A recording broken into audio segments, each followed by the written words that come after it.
Hey, all right. I think it's happening. Supposedly. I'm live. It's the Nazarite, bringing you Hebrew lore from days of yore. These Fridays, I usually don't get to talk too much. Occasionally, I do. This Torah portion, Kitisa, is one of the longest, if I'm not mistaken, in the Torah. And I wanted to talk about a few verses that appear there in chapter 31.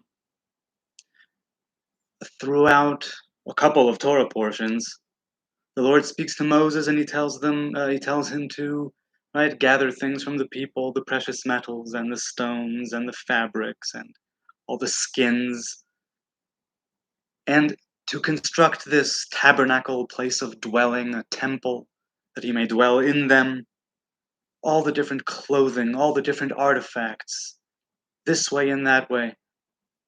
Eventually rounding it up and saying, it's Betzalel and Aholiab from Judah and of Dan. They will be the one to construct it along with others who will be into it. They are the chief architects. And then right before Moses gets the stone tablets, right, the tablets of the testimony, God tells him, but, or not but, and it's, keep the Sabbath. I'm going to read from the JPS Tanakh right now. In chapter 31, verse 17, Exodus 31:17, he says of the Sabbath, "It is a sign between me and the children of Israel forever.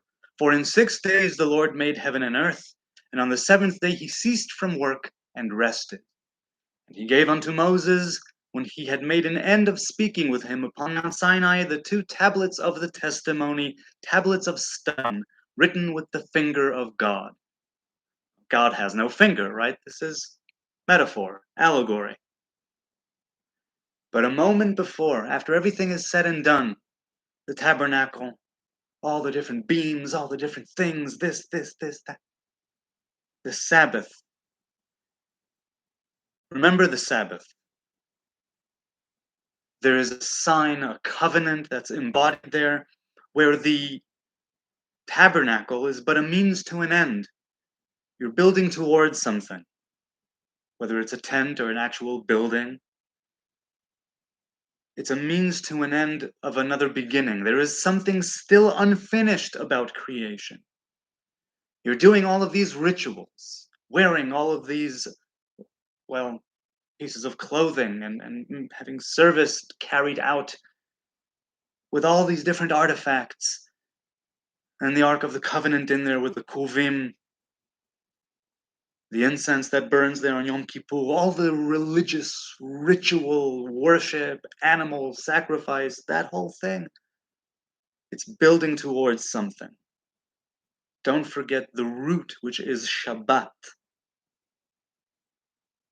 On the temple, in the temple and the tabernacle, there was Shabbat services. But when they built the tabernacle, there was no work on the Shabbat. It's the last thing that he sort of gets before he leaves the mountain, and then the whole right thing, the sin of the golden calf. And then when he calls them to tell him about the tabernacle, he starts with the Sabbath. He starts with Shabbat. What God finished saying with the Sabbath, with that Moses begins. Because it is, right, the end and the beginning. So when I say it's a means to an end and beginning, that's exactly what it is. We still have that Sabbath that hasn't occurred yet. Shabbat harkens back to Eden. It says, pay attention. All of that gold and silver and threads and beams and skins and blood and wine and oil and flesh. The Shabbat. Keep your mind on that. And keep it sacred. Hey, Ariel, how you doing? Now, I'm speaking a bit slow and scattered a little bit anyway, or I feel that way because I am tired. For a split second, I considered maybe just doing a short, hey, I'm too tired. But then I was like, no, you wanted to speak of Shabbat. And you don't usually speak of the Torah portion in the middle of the week. This is something you really, really need to speak about. Shabbat to me, again, I've said this before, it's one of the covenants that has always remained, no matter what. I'm more religious, I'm less religious, and all the different ups and downs of my life. Shabbat has been such a pillar, an island of sanity. Sometimes felt like it. Though, make no mistake, good people, there were times when my Shabbat was tasteless and void, or devoid. No, well, devoid of any kind of sacredness on my end, despite my efforts or lack thereof. I've had bad Shabbases, but over almost 4 decades of life, it's I've carried it with me gladly and in my own way.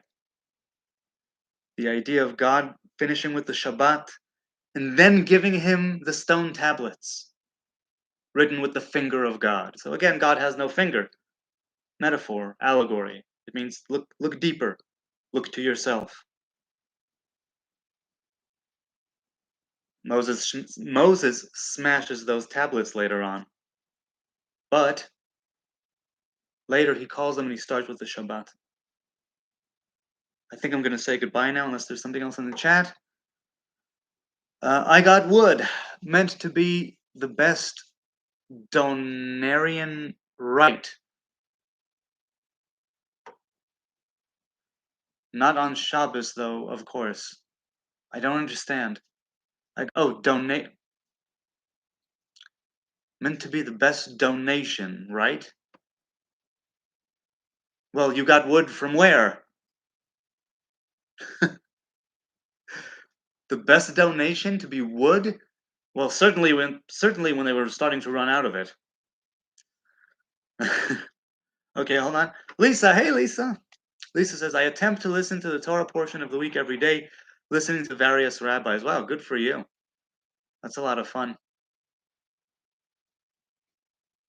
It's a lot of fun to get different perspectives, points of view, different people according to the Pardes, and the four traditional classic levels of Torah. Please don't overwork yourself on our part. Get some rest. No, it's not overwork. Verily, I am speaking of the Shabbos. Um, the Book of Ezra, excellent, says Robert. I concur. And it's everything is a struggle. They return, right? King Koresh of Persia. He gives them leave to go and build the temple in Judah and Judea, to build up Judea. And then they arrive and it's just a mess, relatively, right? Ezra and Nehemiah and the rest of those who return and they try and get some order in place there, but it's difficult. Every step of the way is fraught with enemies and controversy and infighting and I it's I was speaking to a friend earlier. We were texting and voice messages, and I told him. He said, "How can people remain ignorant about certain things?" And I said, "We all remain ignorant about most of the world, practically speaking. We all have things to be afraid of, things we block out, things we contend with and don't contend with. It's in spite of all that, in spite of the fear, the anxiety, the things that in spite of all that, of our ignorance, we choose to put our focus on something. We choose to give meaning to something. We give meaning to things, right? We were discussing meaning, and so I said, we all are ignorant of certain things. In spite of our ignorance, what is it that we choose? It's like, yes, we're all ignorant. We still need to choose things in this life. And when the people came back from Babylon and they were really striving to get some order, to get that Yiddishkeit, as they say, that Hebrew spirit back into the people, so difficult, but they kept going. They really believed in what they were doing. And you could say it's a false belief and all religion is a bunch of crap, blah, blah, but okay. What is it that you give meaning to, We all give meaning to something. We gotta serve somebody. So yeah, sorry, I went on a rant there about the book of Ezra. Short, still around. Did you ever find out who the Nethinim are that was with Israel that couldn't prove they were Jews? No, I don't believe I looked into that. Hang on. Maybe I did. Maybe I wrote it down. Maybe I didn't. Nethinim Sefer Nehemiah or Ezra. Yes. Oregon. Hey, Karen, how you doing? Oregon Freebird. I have been studying the tent of meeting and the ark of the testimony and how it is different from the tabernacle and the ark of the covenant. Very interesting. Right, there were two arks. There was one ark that was wood. There was one ark that was wood covered in gold. The one that was wood is the one that Moses made for the second tablets, which he fashioned. And that went out with them to wars and things, our sages say, or commentary does. And the one that is gold plated lies in the holiest of holies. Yes, there is a difference there, and it is very interesting. It's true. Okay, let's see. Sounds like a good study, Karen. Yes. What is your favorite book of the Tanakh, Jonathan? I mean, cliche. Bereshit. Bereshit. With oh wow. With oh, yeah, I'm torn. But I'll say with Shira Shirim, with Song of Songs being being a being a close second. Being a close second. But yeah, Bereshit. Everything. Everything that I ever need to know is in Bereshit. And as they like to quote the New York Nazarite, Aleph Aleph, check him out, who says that all he needs is the bet of Bereshit. Everything is already there, right? Now, I know he means it in his own way, but the bet literally is, as I've mentioned before, it's set up that way with an opening and something pointing back. That's the bet. All right, right. It's the second letter. Okay, let's see. My favorite book, yeah, I think it's Bereshit with the Shir Shirim. I love the language. I'm a sucker. Okay, Robert Harrison says Ezra was a Levite, the 15th great grandson of High Priest Aaron. Also, the Persian king really was a friend of Israel. Hey, boy. And played an important role in building the second temple. Yeah, he gave them if I'm not mistaken, it was him. He said the rest of the local leaders, the pachot, right? He told them, don't touch them. I haven't read Israel or Nehemiah in a while, but I seem to remember that they sent letters to the king. And he gave them leave, and he gave them his protection. Right? They were protected under the crown, if I'm not mistaken. Oh wow! This week has been going really well. I'm so grateful, so thankful I can arrive here this Wednesday night, full of optimism. In some way, in some portions of it, really silly, naive optimism. But that's the mood. And as we approach Shabbat, and as we approach this Torah portion with the conclusion of that which was said, and the commandment of the Shabbat, and the giving of the tablets, and the fall from grace again, just like in Eden. Bnei Israel, the people of Israel, they sinned in the sin of the golden calf, and they missed that mark like a heartbeat. A heartbeat, a few hours before Moses came down from the mountain with the tablets.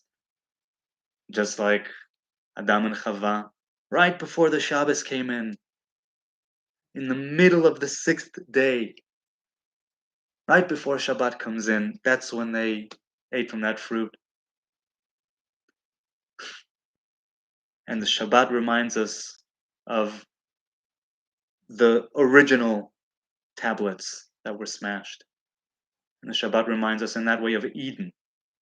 And the Shabbat reminds us in that way of the tree of life and of what life is. What is it that we are driving, right? What are we striving for? What is it that we are driving towards? Why have all this ritual worship? What is it? Look to the Shabbat. Ariel says, first verse of Bereshit is mental when observed using Gematria. First verse of Bereshit is, it encompasses all of the Atzilut, as they say, all of God's emanations, all of God's, all of creation can be seen in that first verse of Bereshit. Definitely. It's mental, however you choose to look at it. And I love it. I do. I noticed reading the book of Nehemiah, says Robert, and Ezra, they really alluded to the written Torah a lot. Like, really, just saying. Of course they would. And they read it out loud, right? And the people were crying, and they said, and the Levites were like, no, no, no, no, this is a good day. It's a good day. Go, be merry. Yeah, the written stuff, for sure. Karen says, I am a Deuteronomy girl, but I do have an interesting theory on the authorship of the Song of Songs. It might be a good discussion sometime. I would love to have that discussion. Love to hear about it, yeah, says Ariel Oregon Freebird. I'd love it too. Robert says, I wanted to bring up the Golden Purvim on top of the ark. They themselves were actually worshiping God, not asking to be worshipped like other golden images. Yeah, that represented the relationship between God and Israel, God and creation as an extension of that. So the Kruvim, there's a lot there, and I've mentioned this before, that I have a lovely print by Yoram Ra'anan, the painter, of the two Kruvim sort of kissing, and they say, I don't recall who says it, that in Yom Kippurim, right, and during the Holiday of Atonement, when the high priest would walk in to bring the offering of the incense in the holiest of holies, the Kruvim would be in an embrace, in a kissing embrace. This idea of the embrace and the kiss is one that has a higher meaning. I just want to speak about it just for a quick second. This idea of an ongoing kiss that doesn't end, that has to do with, let's say, the higher worlds, or the revelations called Abba and Ima, mother and father, or father and mother. They say that the Zohar and others, that between the mother and father there is a union that is ongoing. But in the lower worlds, where it's not mother and father, it is son and daughter, prince or princess, however you want to look at it, like male and female, masculine, feminine, that whole thing. There, it's something which comes and goes, and it's a cyclic sort of thing. We have moments of influencing the world with sanctity. God says to Moses, before he gives him the tablets and he has the commandment for the Shabbos, he says, keep it so you will know that I am the Lord, Adonai, right? Who sets you apart, who makes you sacred, who makes you holy, who sets you apart. The Shabbat is set apart from the rest of the days. You are set apart from others. Humanity is set apart from the rest. And we are supposed to come together. God and creator and creation. When the high priest would walk in and you would see the male and female, as it were, in an embrace, kissing,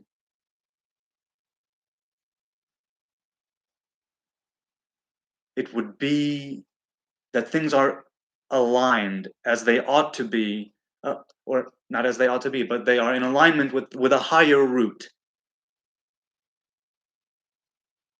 Okay, I think I'll stop there. You can tell I'm talking slowly. But you're here with me, and it's so much fun to have you here with me. I'll keep going in the chat if there's anything there, and then I'll say goodbye. I hope I was making some sense.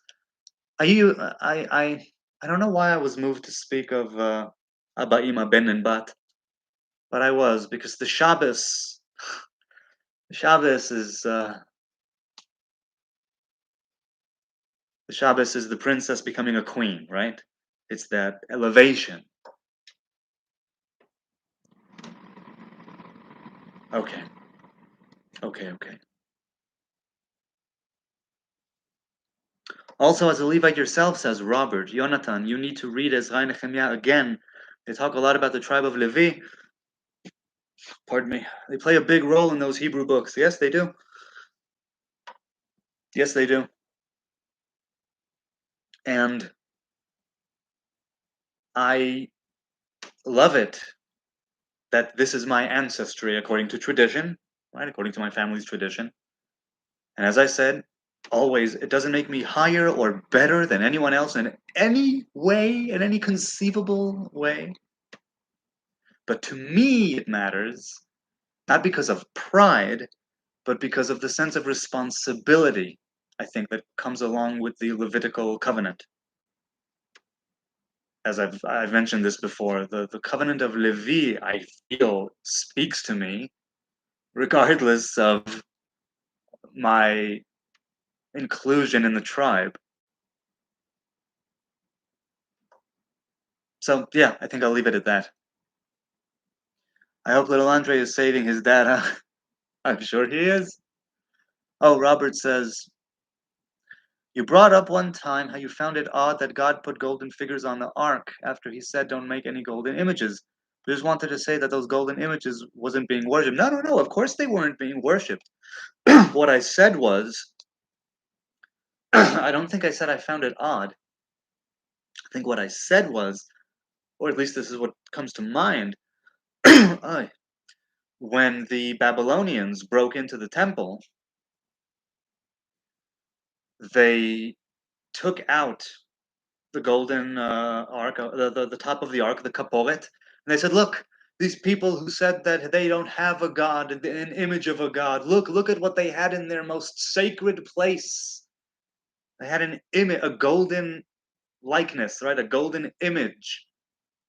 I think that's what I'm sort of getting from it. But if I did find it, because I don't think I've found it odd in many years.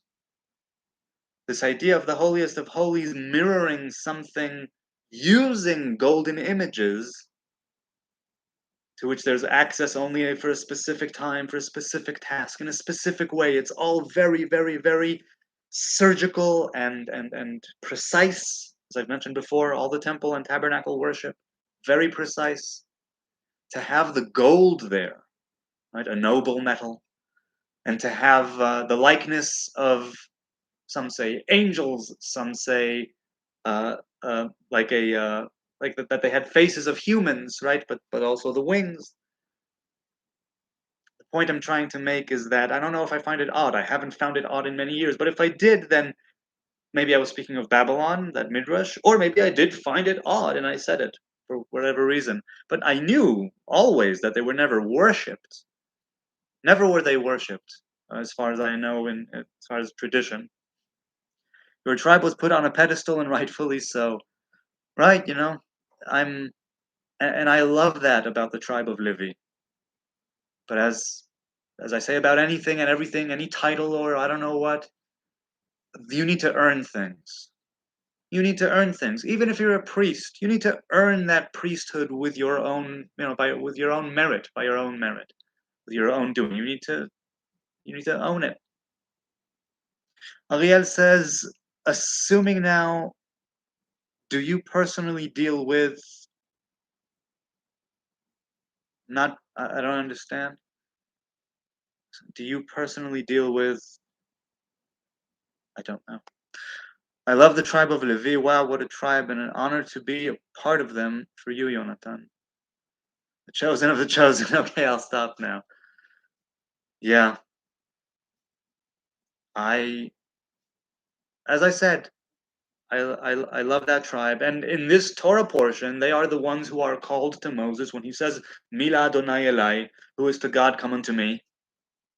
And they showed up and they slaughtered 3,000 people.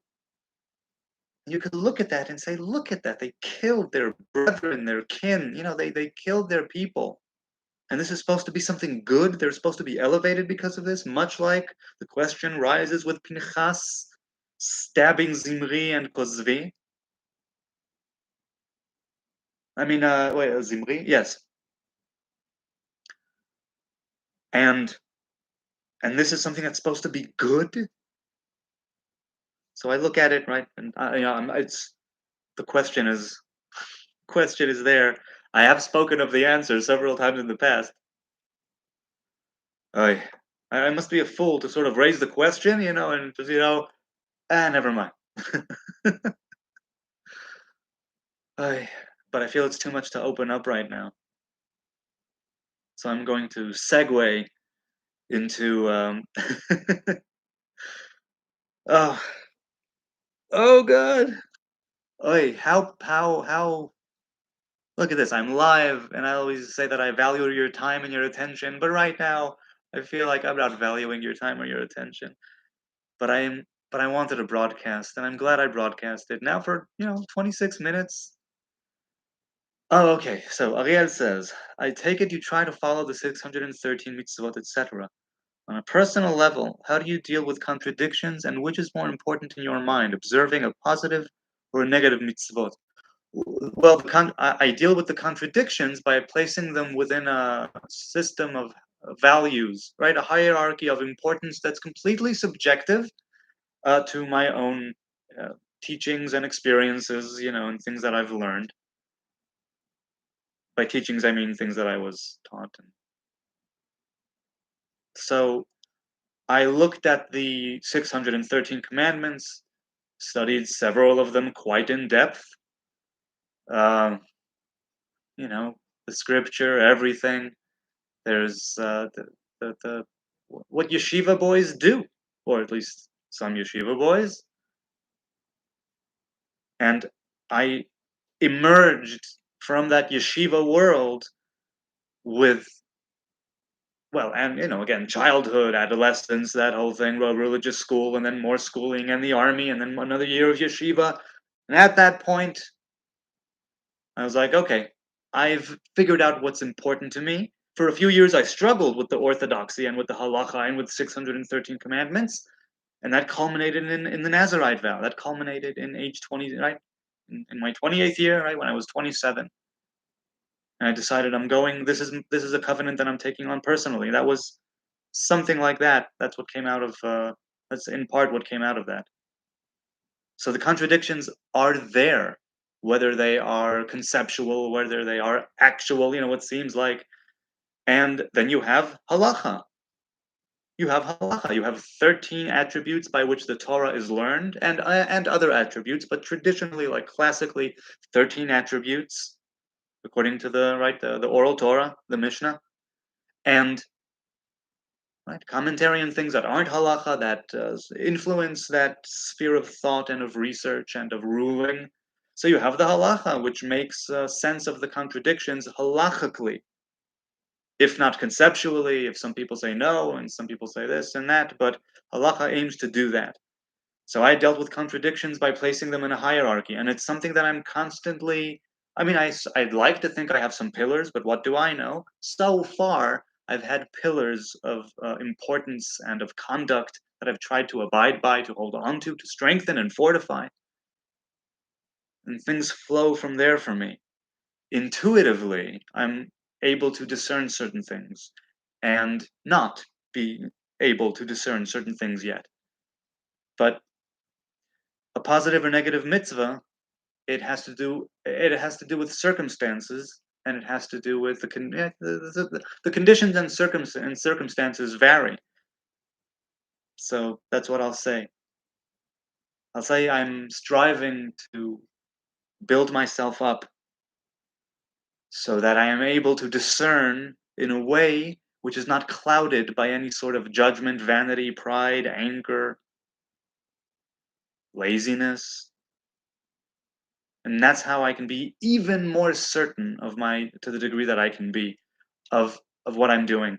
coupled with the feedback that I get from creation, from others, the contradictions often, if not always, because what's always, but more often than not, these contradictions work themselves out when you establish your hierarchy of importance, of values. What is it that means? What is it that that life means to you? Through the lens of Torah, through the lens of Scripture, through the lens of halacha, through the lens of the 13 attributes by which it is derived. I think that's what I'm thinking about that right now. But again, that's just me blah blah blahing. Yes. Good night, dude. Laila Tov, Jonathan, Sean, Horowitz, the Pinky. Well, I don't think Sean is here. Is he here? Was he here? I didn't see him here. Oh, good people. It's been 31 minutes just now. Boom, 31 minutes. And I hope that somehow in these 31 minutes I was able to provide a little bit of value, if only for a few seconds, because I felt that it was going slow for me, like internally. And so which just I can only imagine what it felt like for you, those who are watching it live, or those who are watching it later. If you made it this far right now, thank you so much for listening to my slow rants and rambles and incoherent thoughts. I hope one thing did come off as a little bit coherent that maybe you could use, that maybe you could thread that needle with to discern, to walk that path, right?